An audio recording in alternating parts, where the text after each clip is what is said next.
Welcome to episode 12 of the podcast titled What Women Desire Most.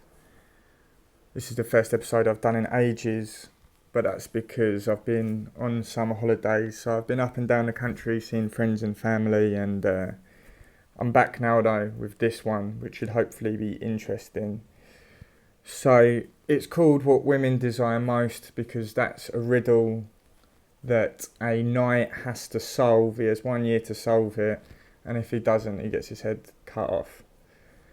So what am I talking about? Basically, it's one of the stories that forms part of Geoffrey Chaucer's Canterbury Tales. Canterbury Tales was like a medieval English poem, one of the first poems in the language. That's commonly what's said about it. And in the poem, you have a bunch of people, a bunch of pilgrims walking from London to Canterbury to go to the cathedral to pay their respects to Thomas Becket, his shrine and that sort of thing. And on their way there, or on the way there, they tell each other stories to keep each other entertained. People that are on this expedition include knights, bakers, nuns, carpenters, just the whole social spectrum from back in the day, medieval style. So this story that has the riddle What Women Desire Most in is told by the wife of Bath. Okay, this is her entry into the competition. I think the winner of the competition gets like a meal at an inn bought for them, all the beer they want to drink, etc.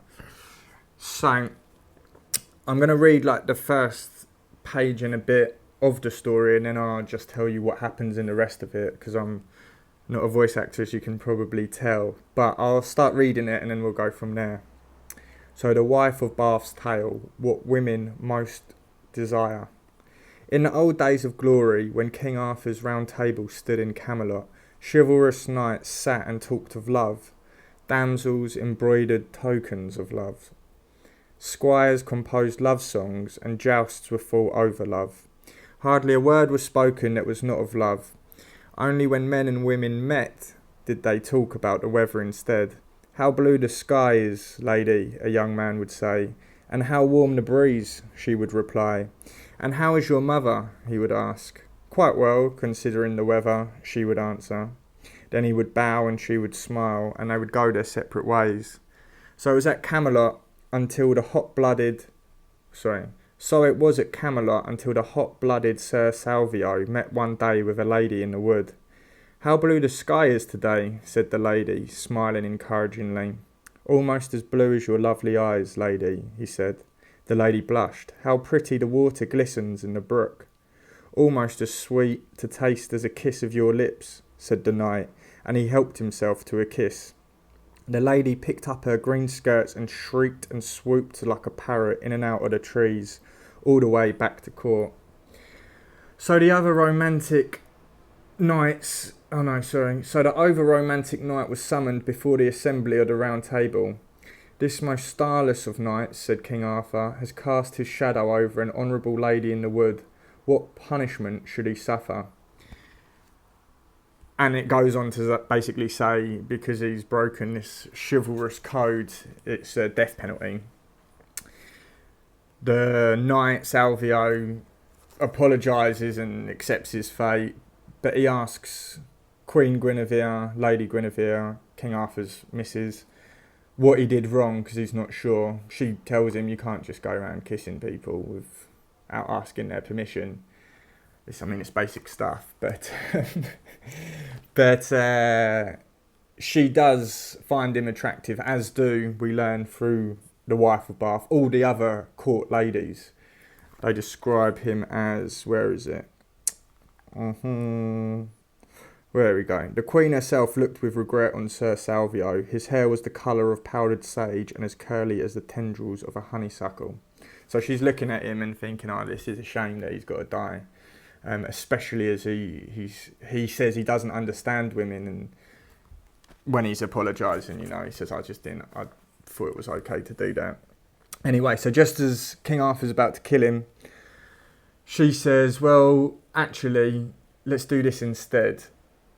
She says to him, if you can solve this riddle, your life is spared. And she says the riddle is that he needs to find the answer to what women desire most. She says, what do women desire most? You find the answer, you tell me, you're spared.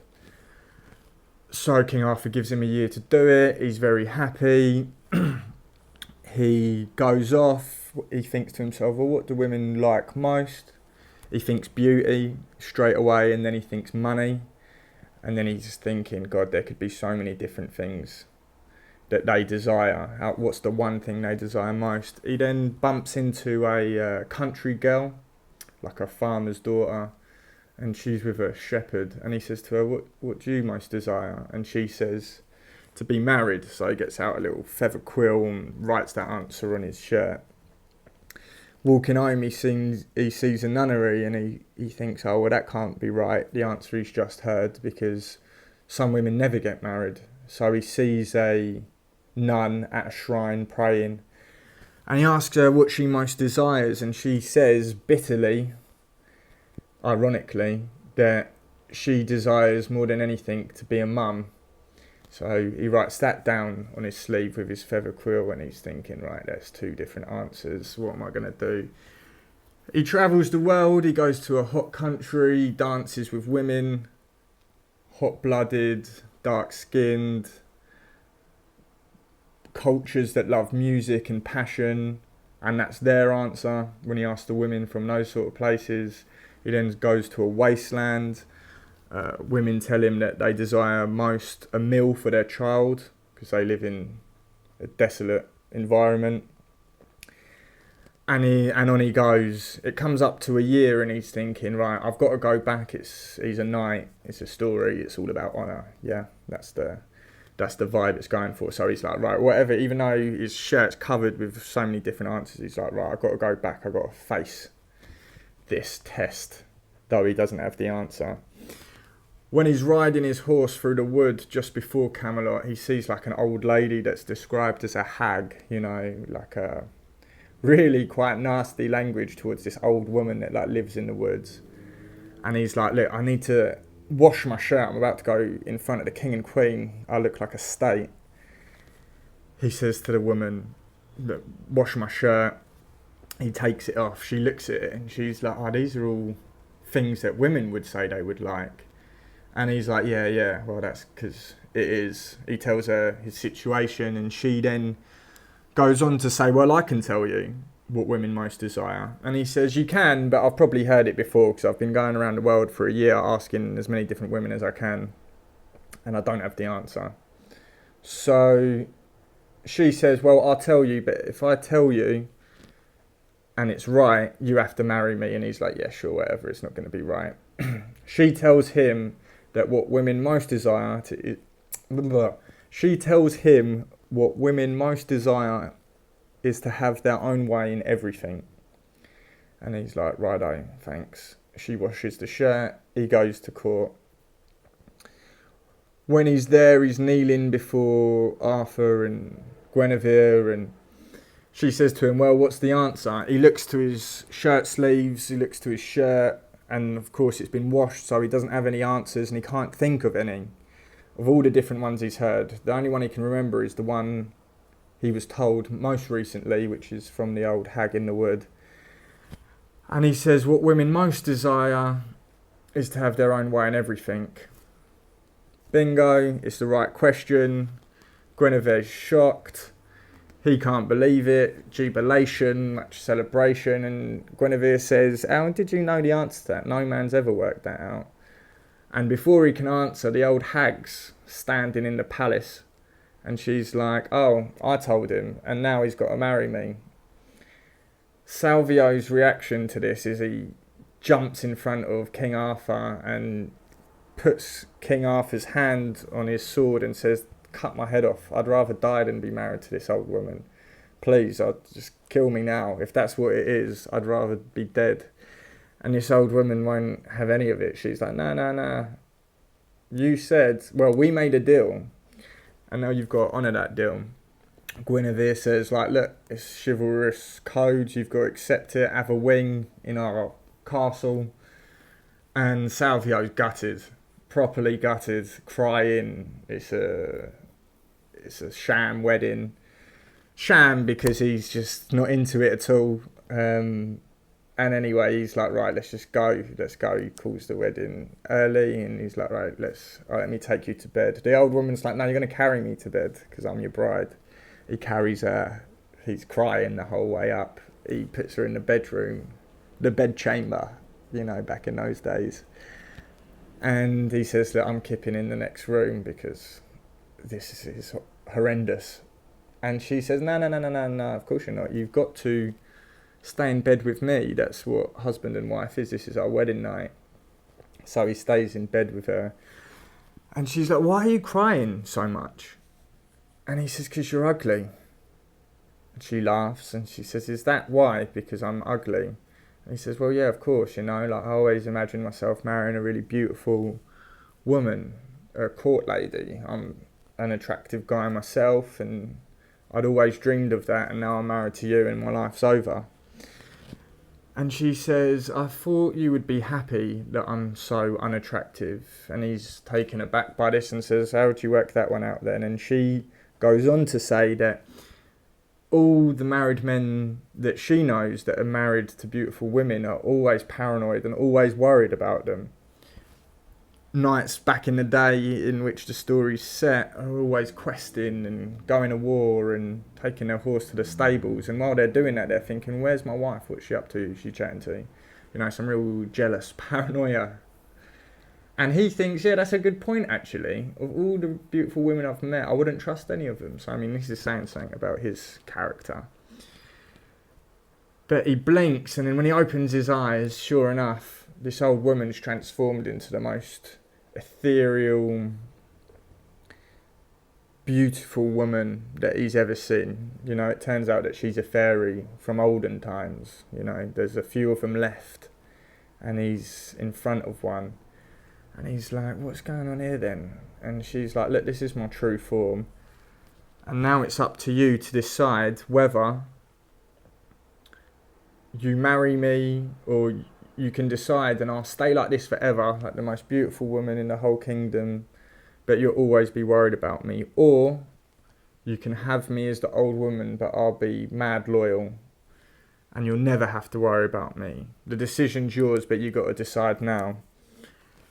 So instantly he wants to say, stay like this, when she's really attractive. And then he thinks, well, she did save my life earlier by telling me that advice. So he says, well, you gave me the answer to what women most desire is to have their own way and everything. So it can't be me that decides. You've got to decide. What do you most want?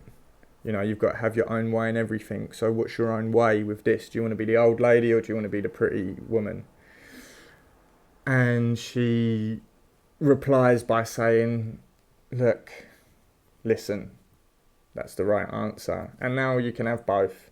I'll be this beautiful woman, but I'll be mad loyal till the end. And it's happily ever after. The ending is cliche and a little bit saccharine. And then when the story's done, many of the other travellers that are going from London to Canterbury, mock it, say there's a priest that says like this is all wrong, and then another woman says I would never trust a priest, he's never going to get married, he don't know anything about women, etc, etc. But yeah, so the answer apparently, according to the wife of Bath in her little story that's set in Arthurian times, the answer to what women most desire is to have their own way in everything. I asked a couple of mates the same question, I was out and that sort of thing, and the women who I asked about this said, well, yeah, that's kind of true, but you can't say, and you can't say for certain, and that's probably what everyone wants, and but that was the wife of Bath's story in Canterbury Tales. The Canterbury Tales that I was reading from, I wasn't reading it in the old medieval English. I was reading a translation or an adaptation by Geraldine McGoran. I really don't know how to pronounce that. It's an Irish surname. McGorian. Sorry, Geraldine, that I can't pronounce your name, but it's a fantastic book, and I've read it loads. I've had it for years. Brilliant stuff, and yeah, I recommend reading Canterbury Tales. That film, Heath Ledger, he did one.